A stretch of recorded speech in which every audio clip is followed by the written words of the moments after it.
Kurban olam neredesin? Ölüm ölüm öldüm senin peşinde.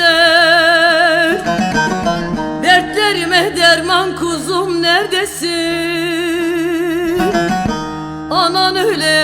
Anan öyle neredesin?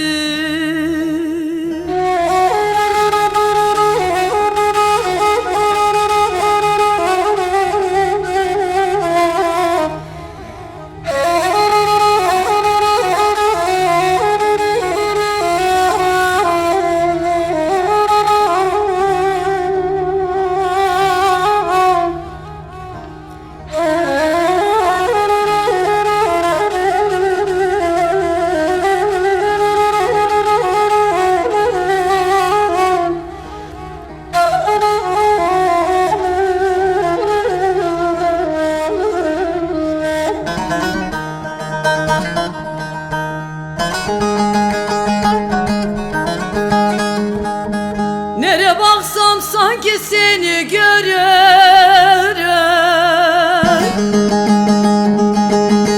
Gecem gündüzüm yok arar durur. Ben bu dertle çok yaşamaz ölürüm. Dertlerime derman kuzum neredesin? Yürek yaram neredesin?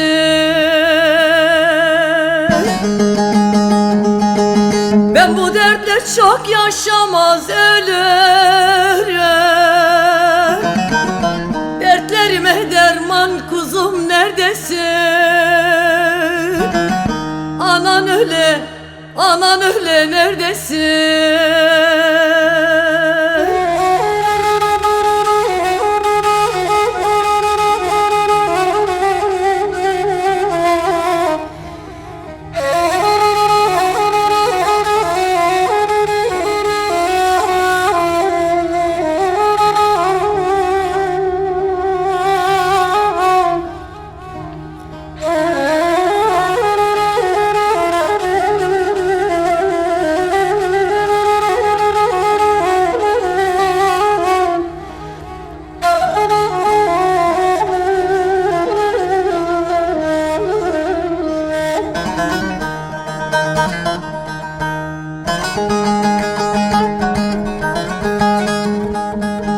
Bir resmin yok bakam ağlaya.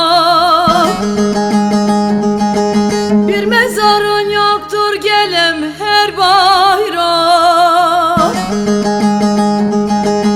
Yitirdim aklımı kurbanın olam.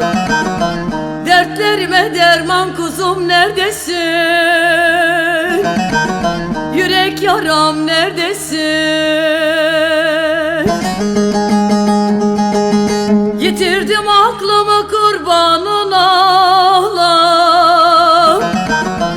Dertlerime derman kuzum neredesin? Anan öyle neredesin?